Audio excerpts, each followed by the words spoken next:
នយំល្វើយល្វើយខំពូស្នេហ៍បងអើយមានរឿងអ្វីប្រលឹងបងព្រួយបងភ័យខ្លាចណាស់តែស្រីនាងខឹងម្ដេចក៏យំមកយ៉ាងនឹងខឹងមិនបងរឿងអ្វីឬអូនប្រច័ណ្ឌនឹងបងរឿងដែលហុងកន្លងបងឈួតមួយពេលខ្លីតែដល់ពេលនេះបងយល់ច្បាស់ហើយពិសីសូមអូនឈប់មកសង្ស័យគ្មានថ្ងៃក្បត់ស្រីទៀតទេមកលួចពួនយំសំងំយំតែម្នាក់ឯងឲ្យបងចំបែងស្ទើបែងអូឡាហ៊ានវះបេះដូងបើសិនជាអូនត្រូវការបញ្ជាក់ប្រាប់ថាសំខាបងផ្ញើលើស្រីញញឹមភ្លាមមកណាអូ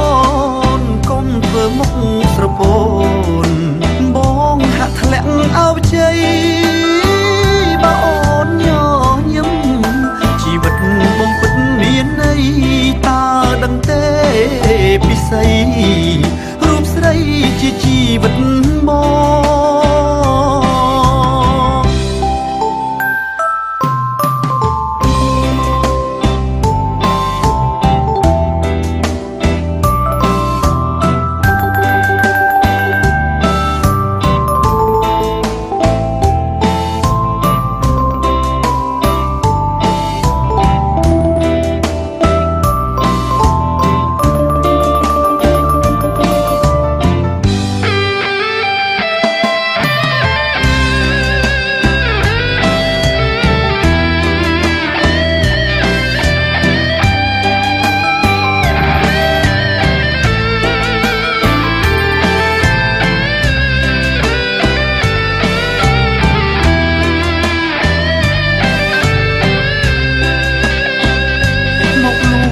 យំសំងំយំតែ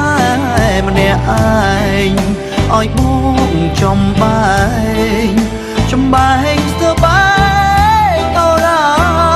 ហ៊ានវះបេះដូងបើសិនជាអូនត្រូវកា